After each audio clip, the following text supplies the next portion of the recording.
Hi friends, उम्मीद करता हूं कि आप सब खैरियत से होंगे। इंग्लिश स्पीकिंग कोर्स की पहली क्लास के साथ मैं आपके सामने हाजिर हूं। इंग्लिश लैंग्वेज सीखने के दो तरीके हैं।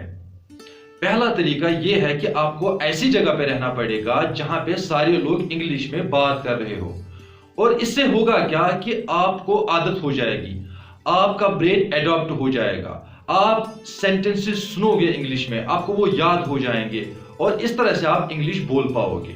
लेकिन इसमें प्रॉब्लम है। वो प्रॉब्लम ये है कि ये टाइम कंज्यूमिंग मेथड है। इसमें आपको 4-5 साल लग सकते हैं और तब भी आपको इंग्लिश परफेक्टली नहीं आएगी। आप मिस्टेक्स करोगे क्योंकि आपको इंग्लिश का बेसिक कॉन्सेप्ट क्लियर नहीं होगा। फॉर एग्जाम्पल, आपने ये बात नोटिस की होगी कि जिस तरह से बाहर के देशों से या बाहर के स्टेट से हमारे यहाँ लोग आके रहते हैं 4-5 साल, 2 साल, 3 साल, और वो धीरे धीरे करके कश्मीरी सीख जाते हैं। लेकिन क्या वो कश्मीरी परफेक्टली बोल पाते हैं? चाहे 20 साल भी वो यहाँ पे रहे, तब भी कभी भी वो कश्मीरी परफेक्टली नहीं बोल पाएंगे। वो हमेशा इसमें मिस्टेक्स करते रहेंगे। तो ये हो गया पहला तरीका, जो कि टाइम कंज्यूमिंग है। इस तरह के मेथड में आपको बहुत टाइम लगेगा और इसमें आप कभी भी परफेक्शन नहीं ला पाओगे।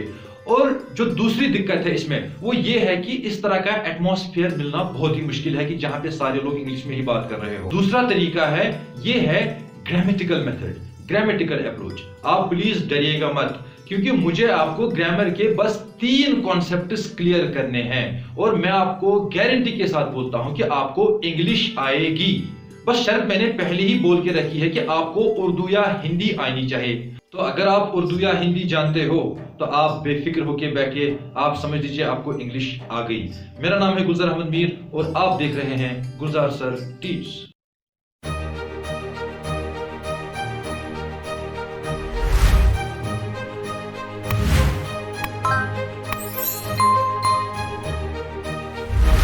मैं आपको क्यों बोल रहा हूं कि grammatical approach is the best? क्योंकि लिंग्विस्ट्स ने इस लैंग्वेज को समझा, इसमें पैटर्न्स देखे कि किस तरह से सेंटेंसेस बनते हैं, और फिर उन चीजों को अलग अलग नाम दिए जो सेंटेंसेस में यूज होते हैं। किसी चीज का नाम रखा नाउन, किसी का नाम रखा वर्ब, एडवर्ब, एडजेक्टिव। इसी तरह से इस लैंग्वेज को कोडिफाई किया गया और इस तरह से वजूद में आया ग्रामर। ग्रामर का फायदा यह है कि बस आपको 3 टॉपिक क्लियर हो जाएंगे और आपको इंग्लिश लैंग्वेज आएगी। आप पिछले 10 साल, 20 साल, 15 साल से इंग्लिश में ही पढ़ाई करते आ रहे हो, इंग्लिश मीडियम स्कूल्स में पढ़ते आ रहे हो, कॉलेज लेवल तक आप जा पहुंचे, लेकिन आपको इंग्लिश नहीं आई, आप इंग्लिश नहीं बोल पा रहे हो क्योंकि नंबर 1 आपके ग्रामेटिकल कॉन्सेप्ट्स क्लियर नहीं है, नंबर 2 आप में कॉन्फिडेंस नहीं है, और नंबर 3 आप अपने सेंटेंसेस इस लैंग्वेज में नहीं बना पा रहे हो। आपने ग्रामर बचपन से पढ़ा, सीखा नहीं, पढ़ा आपने, लेकिन इसका यूज कभी नहीं देखा। आपने ग्रामर पढ़ा नंबर लाने के लिए, क्लास पास करने के लिए, टेस्ट पास करने के लिए। इस लैंग्वेज को सीखने के लिए ग्रामर का यूज कभी नहीं किया। तो इन्हीं सब चीजों का ध्यान रखते हुए मैं आपको इंग्लिश लैंग्वेज सबसे कम टाइम में सिखाने की कोशिश करूंगा और उम्मीद करता हूं कि आप पूरा फायदा इस कोर्स का उठाओगे। और मैं ये भी समझता हूं कि अब इसके बाद आपको दोबारा इंग्लिश लैंग्वेज किसी और जगह से सीखने की जरूरत नहीं पड़ेगी और आपको एक भी पैसा लगाना नहीं पड़ेगा। तो चलते हैं अपने बोर्ड की तरफ। तो चलिए गाइस, आज का लेसन शुरू करते हैं।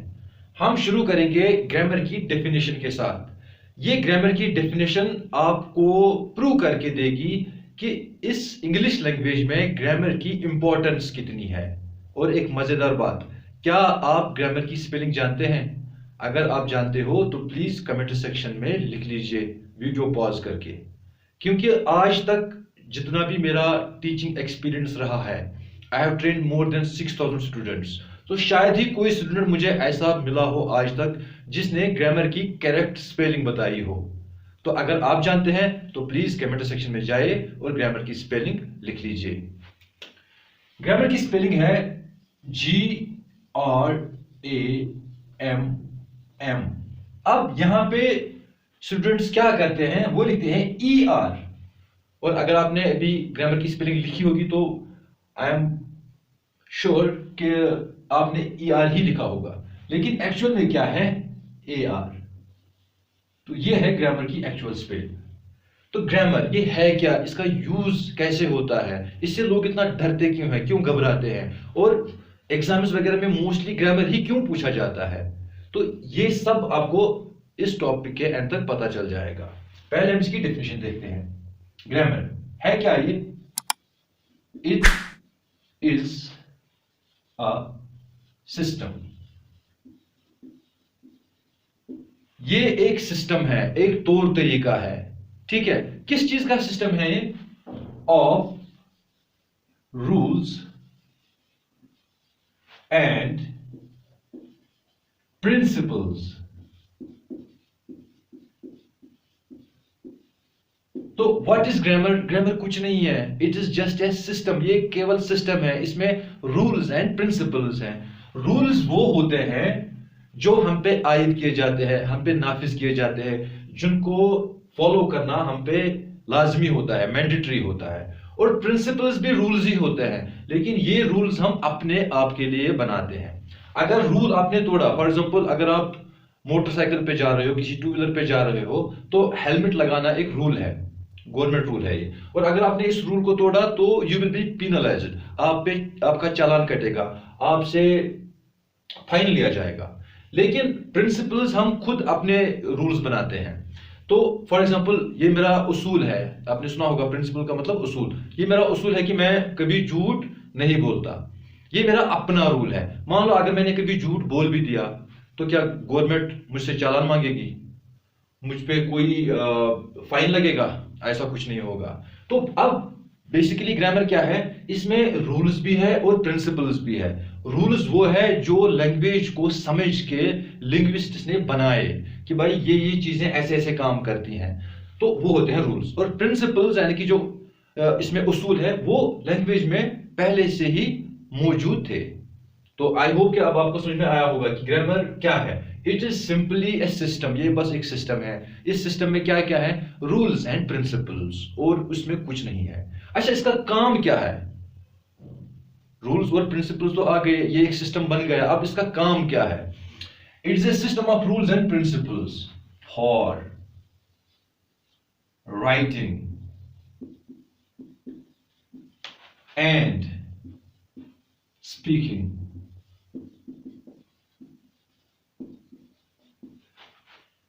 a language।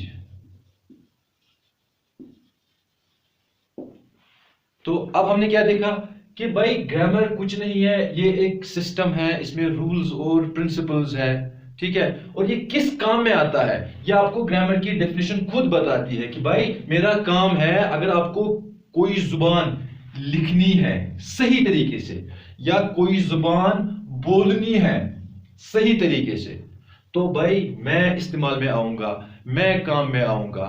ये ग्रामर खुद बोल रहा है कि भाई अगर आपको अच्छे से इंग्लिश लैंग्वेज लिखनी है तो मेरा यूज करो, मुझे फॉलो करो। अगर आपको यही इंग्लिश स्पीकिंग लैंग्वेज सीखनी है तो भाई मेरा इस्तेमाल करो, मुझे फॉलो करो, जिस तरह से मैं बताऊंगा उस तरह से चलो।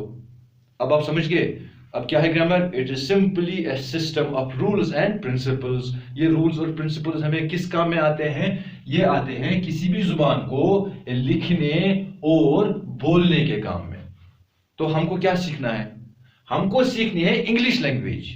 तो अब हमारे पास एक फॉर्मूला बन गया कि भाई अगर इंग्लिश लैंग्वेज सीखनी है तो ग्रामर सीखना होगा, क्योंकि ग्रामर की डेफिनेशन खुद बताती है कि भाई मैं इस काम में आती हूं।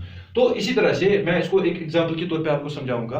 मान लो किसी को सिर दर्द है, तो वो कौन सी दवाई खाएगा? वो लेगा पैरासिटामोल।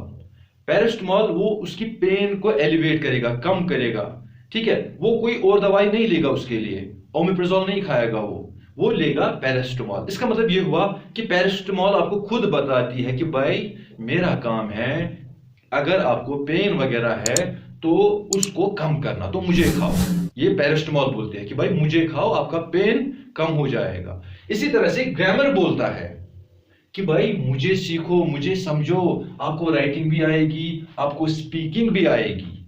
अब समझ गए बात? तो जिस तरह से पैरासिटामोल है सिर दर्द के लिए, और लैंग्वेज भी क्या है, मोस्ट ऑफ द पीपल को ये सिर दर्द ही लगती है। तो फिर से मैं बताता हूं, जिस तरह पैरास्टामोल किस काम में आती है? सिर दर्द के काम में। इसी तरह से ग्रामर आता है English writing and English speaking के काम में।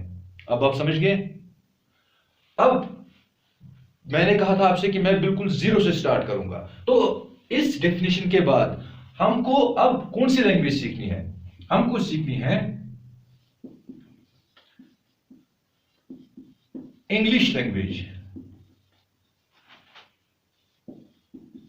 ये जुबान हमें सीखनी है।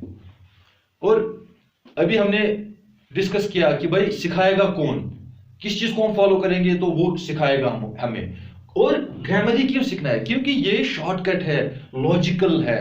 जिस तरह से आप मैथ में 2 + 2 = 4 करते हो ना, बिल्कुल ग्रामर भी इसी तरह से आपको सारे सेंटेंसेस क्लियर करके देगा और आप कभी भी मिस्टेक नहीं करोगे। तो अभी ग्रामर ने हमें बताया कि भाई अगर स्पीकिंग सीखनी है तो मेरे जो रूल्स है, प्रिंसिपल्स है, या मैं जो पूरा हूं तो मुझे फॉलो करो, ठीक है? तो अभी हमें सीखनी है इंग्लिश लैंग्वेज। अब इंग्लिश लैंग्वेज स्टार्ट कहां से होती है? इंग्लिश लैंग्वेज स्टार्ट होती है लेटर्स से। लेटर्स, ये पहला स्टेप है। मैंने आपको बोला था मैं बिल्कुल बिगिनिंग से सिखाऊंगा। तो पहला स्टेप आता है इंग्लिश लेटर्स का। ये होते हैं 26 A to Z या Z, 26 लेटर्स होते हैं। इन सारे लेटर्स को बोलते हैं इंग्लिश अल्फाबेट।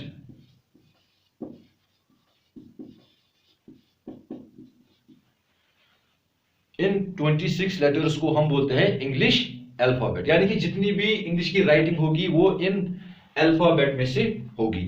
समझ गए? तो पहला जो स्टेप होता है लैंग्वेज सीखने में वो होता है इसके लेटर्स को सीखना। अब फिर यही लेटर्स,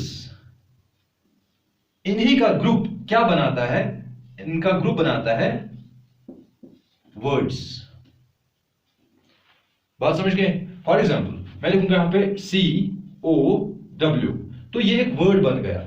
लेकिन ये जो काउ वर्ड है इसमें बेसिकली क्या है? It is a group of letters. C एक लेटर, O एक लेटर और W और एक लेटर। तो इन 3 लेटर्स की कॉम्बिनेशन से, इनके ग्रुप से एक वर्ड बना काउ। इसी तरह से मैं लिखूंगा यहां पर फॉर एग्जाम्पल GOD। तो what is God? It is a word, ये एक वर्ड है। लेकिन बना कैसे? ये सिंपली 3 हरूफ से बना, लेटर्स से बना। किस से? GO और D। इसी तरह से एक छोटा सा वर्ड लेता हूं मैं IS, इज। ये क्या है? ये भी एक वर्ड है, लेकिन बना कैसे है? बना है ये 2 लेटर्स से। अब आप समझ गए? तो व्हाट इज द वर्ड? हमको डेफिनेशन मिल गई। वर्ड क्या होता है? ये होता है ग्रुप ऑफ, क्या? Group of letters. ये होता है आपका वर्ड। अब फिर यही वर्ड्स मिलके क्या बनाते हैं? ये बनाते हैं सेंटेंस।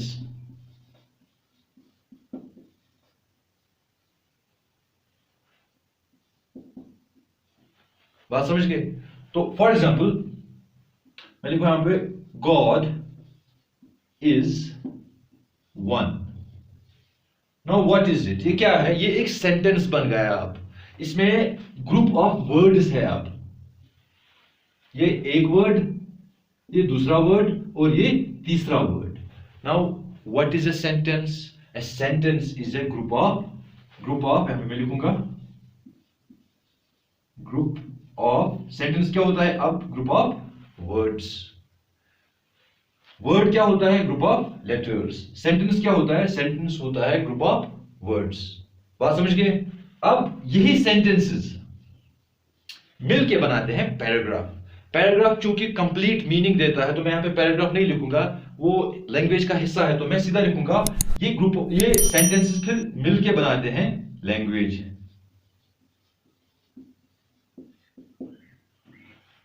समझ गए? तो पहले आया लेटर्स अलग अलग 26, फिर इन्हीं लेटर्स से हमने वर्ड्स बनाए, फिर इन्हीं वर्ड्स को जोड़ के हमने सेंटेंसेस बनाए। अब जब हमें सेंटेंसेस बनाना आ गया तो फिर बहुत सारे सेंटेंसेस हम जोड़ेंगे एक साथ, तो वही है language. That's it.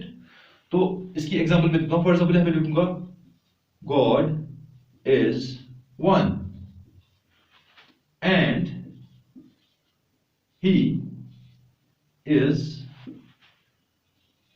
the most merciful.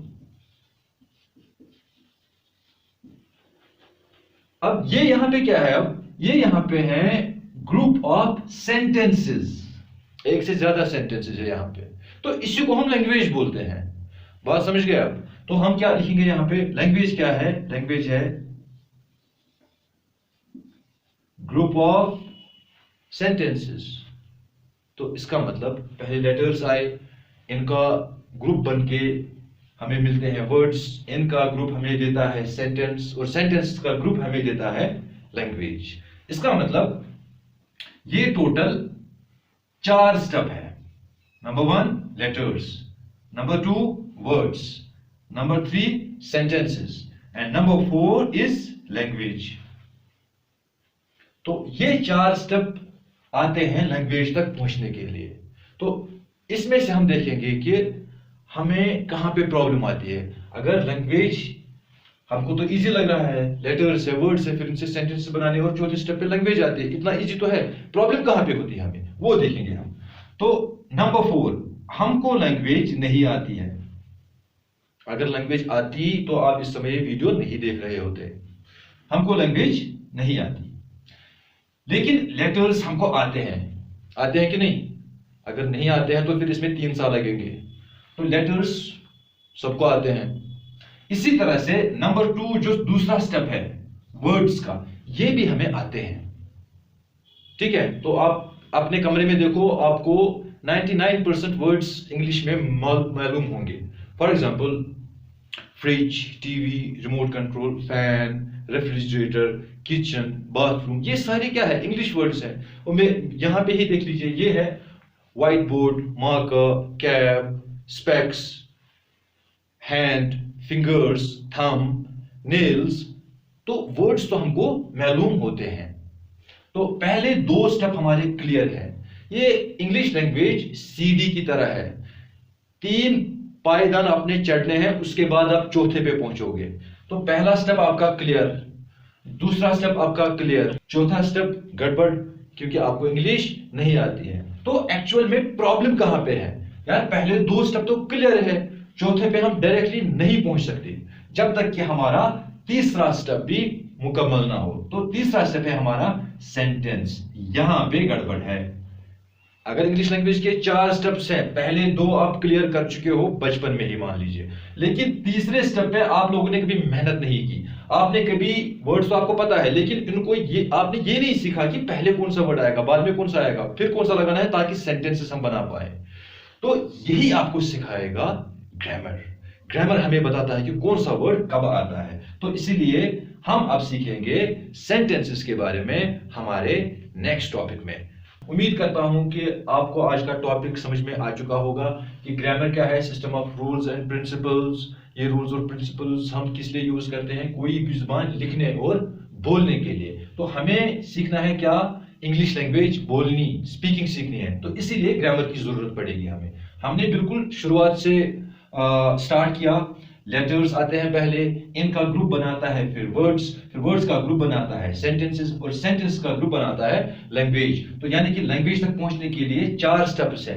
पहले 2 हमें क्लियर है। हमको लैंग्वेज इसलिए नहीं आती क्योंकि हमारा तीसरा स्टेप गड़बड़ है, वो है ये सेंटेंसेस बनाने हमको नहीं आते। तो इसलिए इसी टॉपिक के साथ मैं आपको अगले वीडियो में मिलूंगा। तो गाइस आज के लिए बस इतना ही। अगर आपने अभी तक हमारे YouTube चैनल को सब्सक्राइब नहीं किया है तो जाइए सब्सक्राइब कीजिए, बेल आइकन को दबाइए और ये वीडियो दूसरों तक भी पहुंचाइए ताकि वो भी इस चैनल से भरपूर फायदा उठा पाए। मैं टेलीग्राम पे भी अवेलेबल हूँ, वहां पे भी मेरी चैनल है गुलजार सर टीचर्स के नाम से। जितने भी मैं टॉपिक्स पढ़ाऊंगा या मैंने पढ़ाए उन सब का मटेरियल मैं वहां पे शेयर करता हूँ। मिलता हूँ आपके साथ अगले वीडियो में, तब तक के लिए bye bye and take care.